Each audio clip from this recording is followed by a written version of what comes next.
Shalom, shalom, de partout nous sommes. Nous vous saluons au nom de notre Seigneur et Sauveur Jésus-Christ. Je vais un peu partager avec nous une pensée sur la prière et la foi.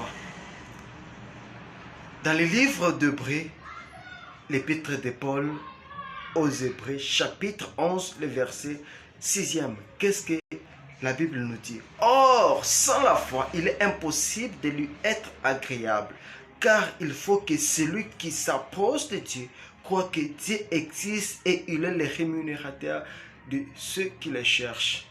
Bien-aimé, la foi est d'abord la clé, un visa ou un passeport qui nous permet d'être agréable à Dieu, qui nous permet d'avoir l'assurance que quand on quitte ou bien quand on entre dans la présence de Dieu, notre prière, le moment que nous allons passer dans sa présence, seront favorables.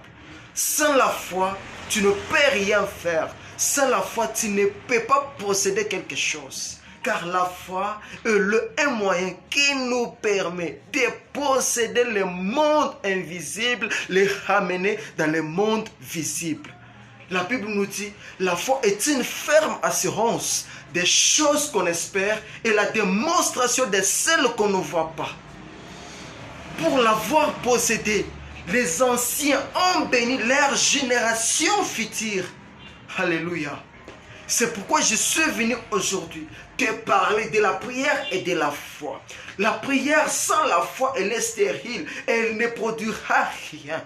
Tu peux jeûner, tu peux prier, tu peux offrir, donner des dons, faire des dons. Mais si tu n'as pas la foi, bien-aimé, tout cela ce n'est rien. Tout cela ce n'est rien. Mais la foi nous rassure un exaucement de la part de Dieu.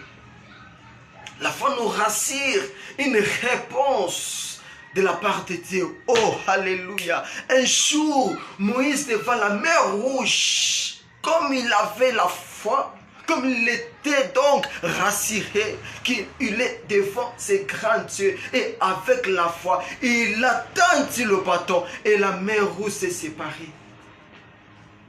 Une personne comme Josué, à Telem Simoï, Josué vraiment a arrêté le soleil. Le soleil n'a pas bien encore marché. La foi. Une personne comme Élie, il a arrêté la pluie. Une personne comme Élie, il a fait descendre le feu. Une personne comme David, il a possédé la victoire, ou bien il a eu la victoire avant la guerre. Bien aimé, la foi, elle déplace des montagnes. La foi, elle change des choses. La foi, elle nous donne déjà la victoire avant la guerre. La foi nous donne déjà des choses avant que l'on possède. C'est pourquoi la Bible est en train de nous dire dans le livre de Romains,